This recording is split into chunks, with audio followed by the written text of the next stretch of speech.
Miss Mary, welcome to the show. And thank you for having me. I am honored to have a pawnbroker who's been in the industry for over 40 years join us on the podcast. Well, yes, and a female one at that. I was going to say that next for sure. Took your line. Right? It took me long enough, but when Alyssa said, "Hey, let's get Miss Mary Eaves on there," I said, "Let's do it." So, take us back in history a little bit, Mary, and tell us, how you guys started Biloxi Pawn and Jewelry, why you started it back over 40 years ago. Well, it all happened as a happy accident, actually. Neither one of us had ever been in the business before. My husband was a used car salesman and very good at it, I might add.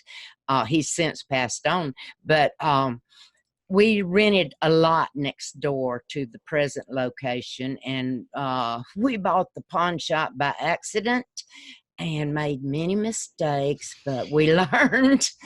Because what costs me money, I don't forget. I love that. And so you've been doing this for 40 years. Let's talk about the hardest. What's been the hardest part of having a pawn shop for 40 years? Oh, not taking my problems of the home with me, I guess, was the hardest thing, because you do have to separate it. Being an owner is a 24/7 mind game, and it was very difficult, and seeing the poverty of some of our clients was also very painful for me, because I got that big old compassionate heart. And 40 years of owning the store, what's been the best part of owning the shop? Wow, now that's a deep one. I suppose the money I've made. Okay. That would be the big thing right there that kept me here for so many years, because really and truly, it doesn't matter what happens to the economy. My business and all of your businesses are dadgum near inflation proof. Yeah, I agree. The economy does not hurt our business. The worse the economy, actually, my business becomes somewhat better. Yeah. Yeah, no, we know it for sure. And Yeah. 40 years ago, what were the laws like for you? I mean, right now there's a lot of laws and federal and state Well, laws. there were none. Like Okay. none at all. And a friend of mine, and Louise Seawright, who later ended up being president of the National, contacted me. I was new in the business, and we met up with her and other leaders in the industry, and formed the national and well, not the national at first, but the state of Mississippi Pawnbrokers Association, along with Alabama, and met with Louisiana, different states, and formed state associations. And in 2005, when Katrina hit, I was slated to be the president of the Mississippi Pawnbrokers Association, and my husband passed away, so I put it off because I didn't feel like I could do a great job for my industry at that time. Yeah. So you went from no laws, writing tickets by hand, to setting up a state association, to, seeing technology come about. Yes. Where do you think the pawn industry is going to go in the 5 years from now? What do you think is going to happen? That's a good question. But first, I've got to tell you that I could wait on 3 customers writing hand tickets to one now on the computers. I was really quick at that, but the computers have made a terrific change in the industry. We don't get quite as much foot traffic, but Katrina did a lot in that area here on the South Mississippi coast also. But we're still a viable business. But I do see the change that has occurred due to internet purchases. Yeah. And we even have pawn people on the internet that will loan money. And it has changed, and that's the way I definitely see the most change, the technology. And I'm guessing with, I get to see you on this podcast and people get to hear you, but you've got an incredible smile. You look like you're compassionate, and it's all about the customer service. I'm guessing that you're great at that.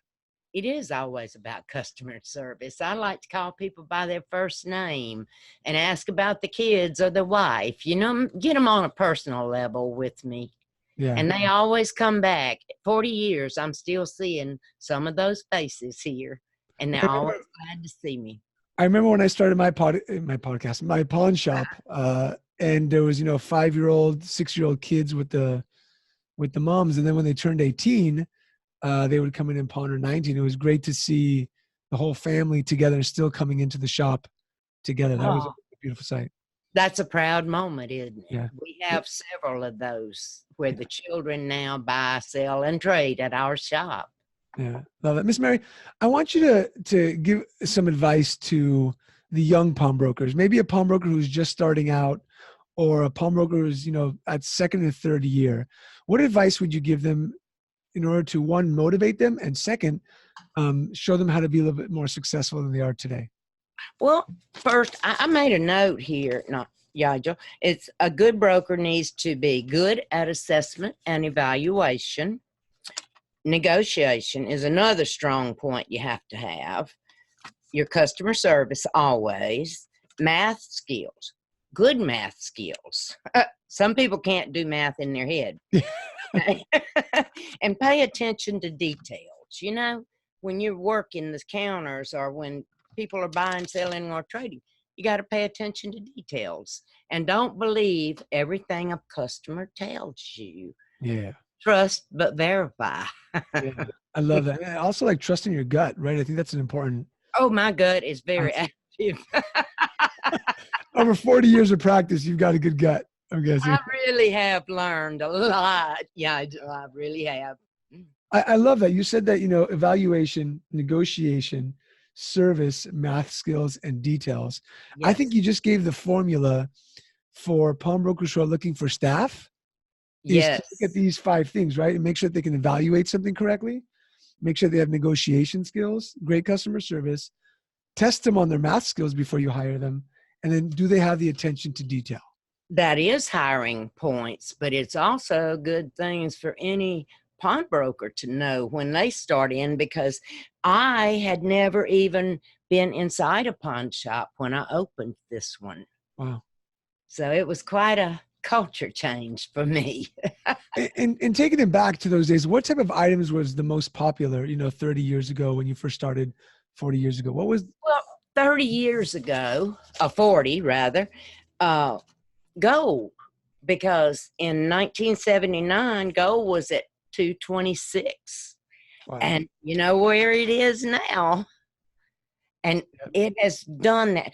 Had it not been for the gold rush, as I call it, in those years in the 80s, I probably couldn't have survived financially in this business, because it was a difficult time there for Yeah. me, because I started on a shoestring. I think I had about $800 left when I paid fees and opened the shop Wow. to run my business off of. So believe me, I know how to handle money. Yeah. And I think it's important. I think a lot of issues with pawnbrokers is that they don't know how to handle money. They think that they do, Yes, because they're just seeing the pawn service charge and the sales coming in, but they're not doing their numbers. They're not doing their metrics. So I love that you said that you got to know how to handle your money. exactly. Be a good manager above all. Uh, Learn because, how to budget. because essentially our clients aren't the best at managing money, and that's why they're coming. Well, I read that most of us don't have college. We have high school or GEDs, or maybe 1 year of college or something. And I have actually hired a boy from a well-known high school here in South Mississippi that could not do math. He was graduated. Wow. And that's sad to see. Yeah, I agree with you. Well, how important was it, Miss Mary, for you to be a part of the state associations and the NPA in growing your business? Oh, it was of ultimate importance to me, uh, and many other people that we pulled in to get to join, because the laws that we were trying to put in place, we had to have to protect the pawnbrokers as well as the customers. You see, I'm not ashamed to tell you this. In the early 80s, there was some merchandise bought in my shop that was pawned. I mean, stolen. And my husband was dealing with the young men, and it turns out they had stole the stuff, and we got charged with receiving stolen merchandise. And thank God we were tried but found innocent. And that really, really made me know how important our associations are, Love state that. and national. Yeah. Yeah, I agree. When we started the pawn shops and we joined California State Association and the NPA, it's where we learned the most, just being around Yes, people. And I think that the most important thing is that when you have a business, if you are not part of creating the laws and making a difference, then complaining just doesn't make any sense. that's exactly my sentiment on that. You're a smart man. I'm patting myself on the back. How you like that? But I mean, you also have like this great demeanor, right? I feel like again, this is the first time I've met you. You're extremely cheerful and joyful. How do you stay happy? 40 years doing the same thing. Where does that happiness come from? That joy? It was a difficult lesson for me to learn in life, but it's simple. Stay in the moment. Bring yourself back to each moment. And what do you have to be unhappy about? I'm healthy, wealthy, and wise. That's amazing. I love that. Healthy, wealthy, wise. And I think that being a pawnbroker, it's such a humbling business because everybody who walks through the door needs $5, $10. Yes. And you're reminded every single day how grateful you are that you're not on the other side of that counter. Oh, man. From the day I opened my shop, I was aware of the fact that, but for the grace of God, there I go. It could be me. Katrina taught a lot of people, don't worry about what you have, physical things, because it can be gone in a moment. So I don't. Can you talk about that a little bit? Like kind of what happened during Katrina? Obviously I know what happened during Katrina, but what happened to the business, to your clients? How did you guys kind of bounce back from that? Um, FEMA came in and the Salvation Army and started putting out money and things. And my ponds went down. People were picking up with all that extra cash they had.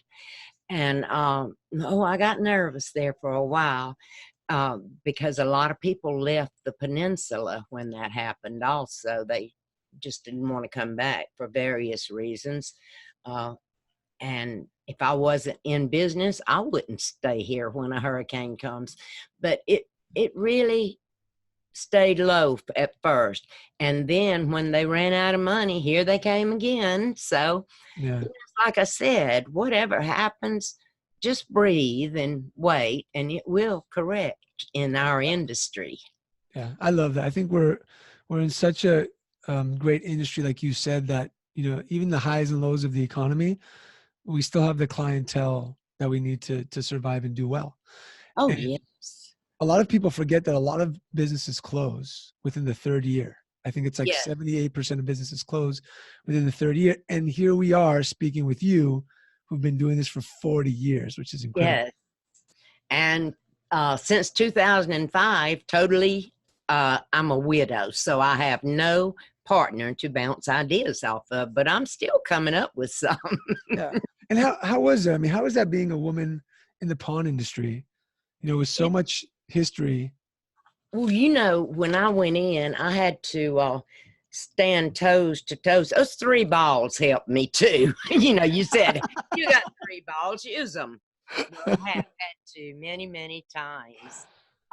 They did the local newspaper didn't want to give me credit in my name. And I had to remind them that the law had been changed, that they must. So women especially have gone through a lot of hardships because women were considered property for so many hundreds of years. Yeah. It was difficult to be a stand-up woman and have to face some of the things I've had to face, but it's not impossible. Now, what's a message you'd like to give? There's a lot of females who listen to the show. There's shop owners. There's managers. There's loan associates. What would you like to tell them to inspire them to stay in the business and keep going? Wow. Uh, It is a very rewarding business in its own way. A lot of people have negative ideas about the pawn shops. Uh, Therefore, mine has always been very clean, and the jewelry and well merchandised, and the store itself. That is one thing you have to do: keep your storefront and your store interior clean Yeah. and organized. That's a hard thing because a lot of our pawn shop owners don't do so even today, Yeah. and that's unfortunate. They don't get the higher end business because of that, and we do here at Biloxi Pawn, and it's because of the way we keep our business and customer service. Yeah. And a woman can survive anything if she'll just stand there and go nose to nose with someone. I love it. Love it. Powerful woman. I agree. I think that cleanliness of a store is crucial.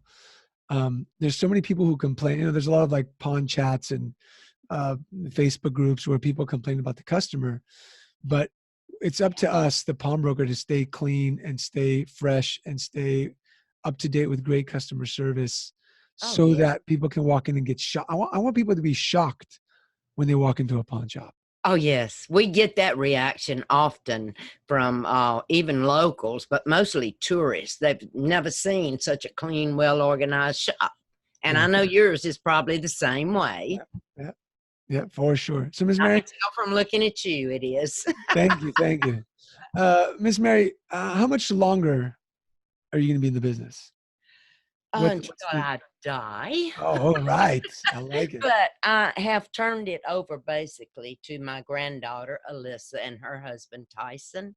Uh-huh. And I'm in and out, and I'm a consultant for them anytime they need me, or I come to work when they need me. Amazing. Uh-huh. This has been incredible. Any last words you'd like to say to, I mean, there's thousands of people who listen to this, thousands of pawnbrokers who listen to the show. What's a message you'd like to get out to them? Just open your doors every day with a positive outlook on how things are going. And some days you might not have such a good start. We have those, and it generally goes bad all day long. But to get into the business and stay, you just have to be very tenacious and willing to learn and educate yourself, because I found, as a person that had never even been in a pawn shop, that I got some misinformation from some of the local ones here when I would try to inquire about things. So I started teaching myself. Don't be afraid. Join that association. Learn. Take those lessons, those courses, national or state. It's important, ladies and gentlemen. Love, Miss Mary, this has been an honor and a real pleasure. Well, I enjoy I it. hope to meet you in person someday. Well, hey, you just got to come to Mississippi or where we have ours. I don't go to Las Vegas any longer. Oh, But yeah, well, I'll head out to the Mississippi one for sure. I'm looking forward to meeting you. All right, Miss Mary, thank you so much. And for those of you listening, don't forget to join us on Facebook on the Pawn Leaders Podcast community, and stay tuned for the next episode of the Pawn Leaders Podcast.